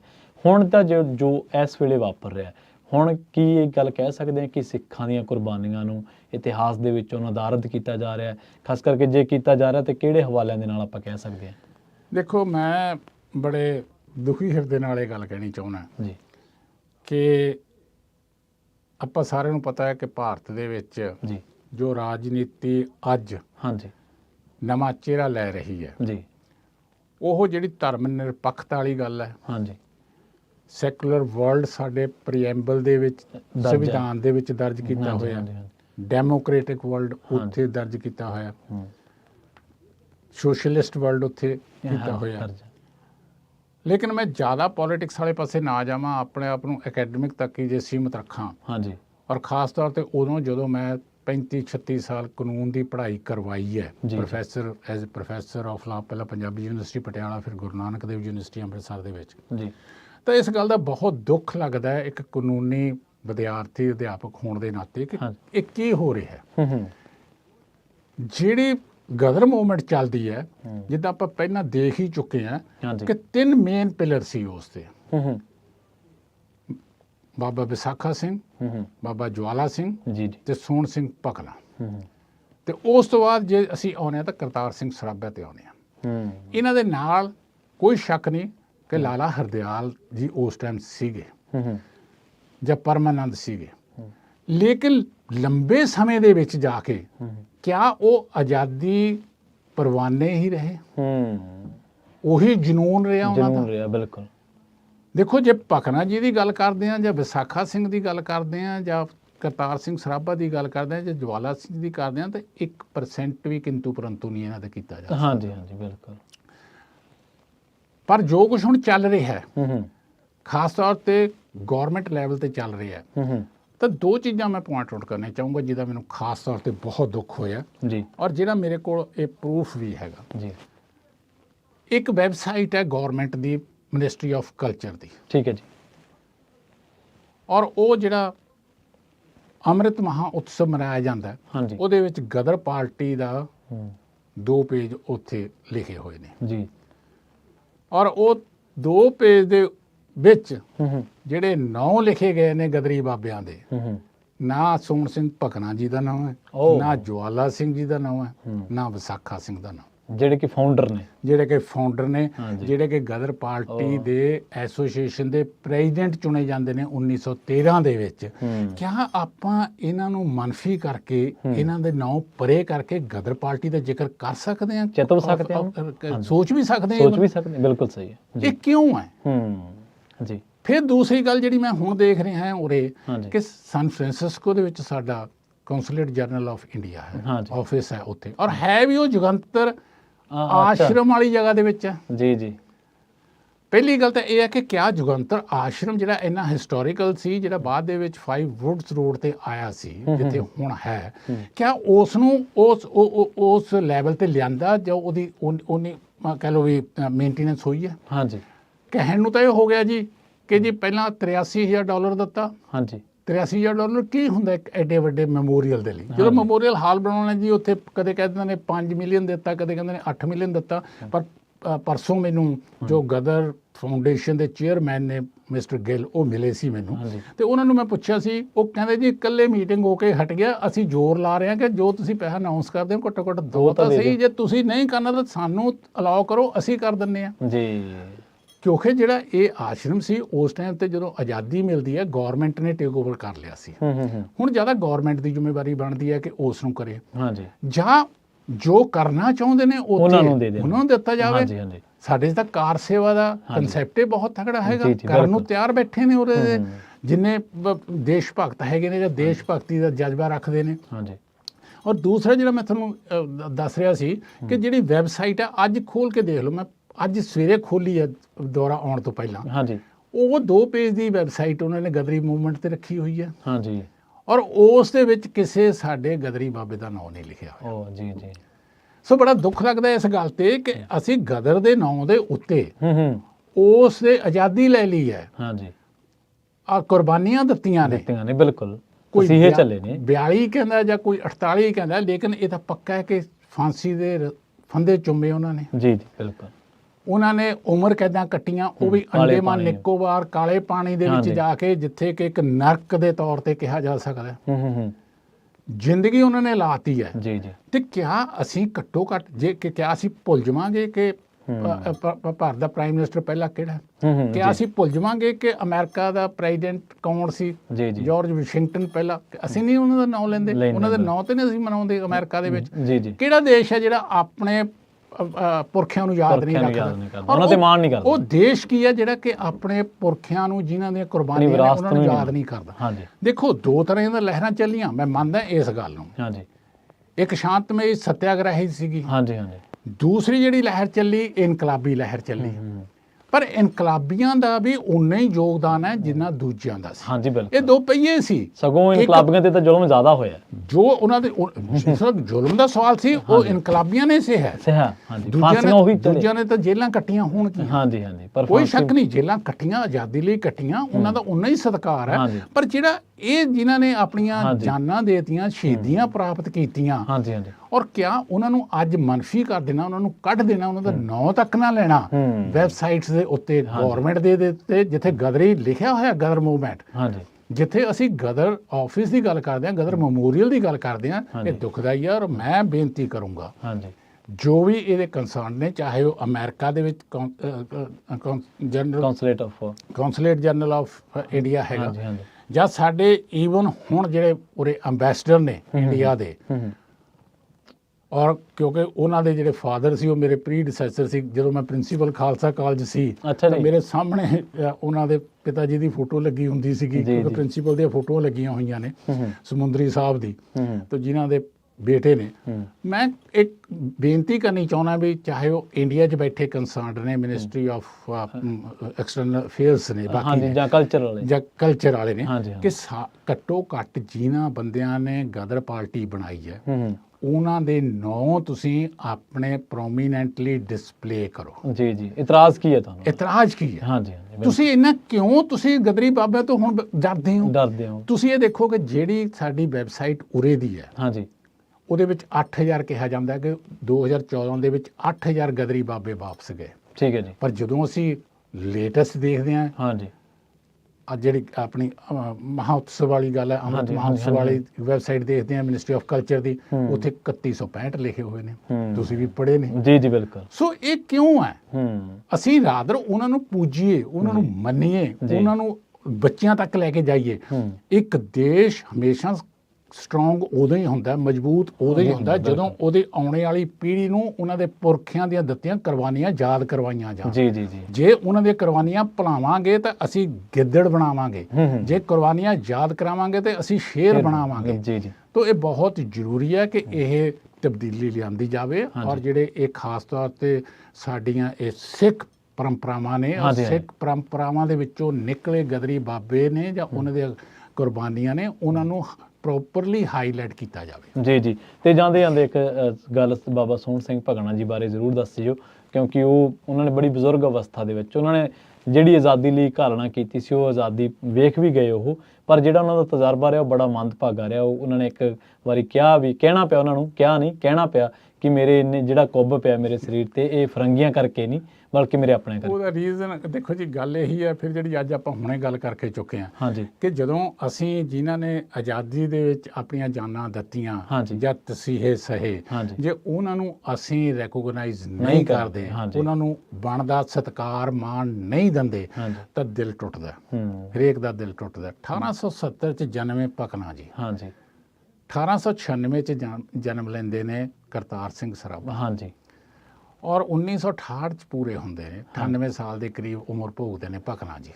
19 ਸਾਲ ਦੀ ਉਮਰ ਭੋਗਦੇ ਨੇ ਸਿਰਫ ਕਰਤਾਰ ਸਿੰਘ ਸਰਾਭਾ।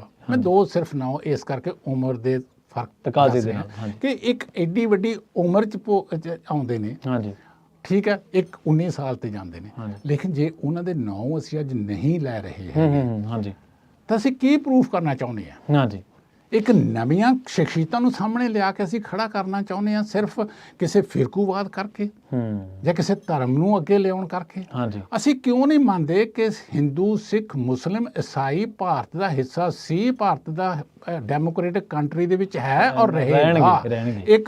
ਇੱਕ ਫੁਲਵਾੜੀ ਹੈ, ਹਾਂਜੀ, ਵੱਖਰੇ ਵੱਖਰੇ ਫੁੱਲ ਨੇ, ਸਭ ਦੀ ਆਪਣੀ ਆਪਣੀ ਸੁਗੰਧ ਹੈ, ਜੀ, ਔਰ ਇਹ ਸਾਡੀ ਵਿਲੱਖਣਤਾ ਹੈ ਔਰ ਇਹ ਸਾਡੀ ਖਾਸੀਅਤ ਹੈ ਇੰਡੀਆ ਦੀ। ਇਹਨੂੰ ਕਾਇਮ ਰੱਖੀਏ। ਮੇਰੇ ਪਿਤਾ ਜੀ ਨੇ ਆਪ ਜੇਲਾਂ ਕੱਟੀਆਂ ਨੇ ਜੀ, ਜੀ, ਆਜ਼ਾਦੀ ਦੇ ਲਈ, ਫਰੀडम ਫਾਈਟਰ ਨੇ, ਤਾਮਰ ਪੱਤਰਾ ਮਿਲਿਆ ਸੀ ਗੌਰਮੈਂਟ ਵੱਲੋਂ, ਔਰ ਅਸੀਂ ਉਹਨਾਂ ਦੀ ਗੋਲ 'ਚ ਪਲੇ ਆ, ਸੁਣਦੇ ਪਲੇ ਆ ਕਿ ਕਿਸ ਤਰੀਕੇ ਨਾਲ ਸੀਹੇ ਕੱਟੇ ਉਹ ਤੇ ਉਹਨਾਂ ਦੇ ਸਾਥੀਆਂ ਨੇ ਜੇਲ੍ਹਾਂ ਦੇ ਵਿੱਚ। ਹਾਂਜੀ, ਹਾਂਜੀ, ਅੱਜ ਜੇ ਅਸੀਂ ਉਹਨਾਂ ਨੂੰ ਯਾਦ ਨਹੀਂ ਕਰਾਂਗੇ ਹਰ ਸਾਹ ਸਵਾਸ ਦੇ ਵਿੱਚ, ਤਾਂ ਅਸੀਂ ਬੇਵਕੂਫ ਹਾਂ, ਕਿਸੇ ਦਾ ਕੁਝ ਨਹੀਂ ਜਾਣਾ। ਜੀ, ਜੀ, ਤਾਂ ਮੈਂ ਇਹ ਕਹਿਣਾ ਚਾਹੁੰਦਾ ਕਿ ਭਕਨਾ ਜੀ ਨੂੰ ਕਿਉਂ ਕਹਿਣਾ ਪਿਆ, ਜੀ, ਕਿਉਂਕਿ ਆਜ਼ਾਦੀ ਤੋਂ ਬਾਅਦ ਵੀ ਉਹ ਜੇਲ੍ਹ 'ਚ ਸੀਗੇ, ਜੀ, ਔਰ ਜੇਲ੍ਹ ਦੇ ਵਿੱਚ ਉਹਨਾਂ ਨੂੰ ਜਦੋਂ ਰੱਖਿਆ ਜਾਂਦਾ ਤੇ ਇਹ ਤਾਂ ਚਲੋ ਜਿਹੜੇ ਨਾਲ ਦੇ ਸਾਥੀ ਸੀ ਉਹਨਾਂ ਨੇ ਉਸ ਵਕਤ ਪੰਡਿਤ ਜਵਾਹਰ ਲਾਲ ਨਹਿਰੂ ਜੀ ਕੋਲ ਅਪਰੋਚ ਕੀਤੀ ਤੇ ਉਹਨਾਂ ਨੇ ਜੇਲ੍ਹ ਚੋਂ ਛੁਡਾਇਆ।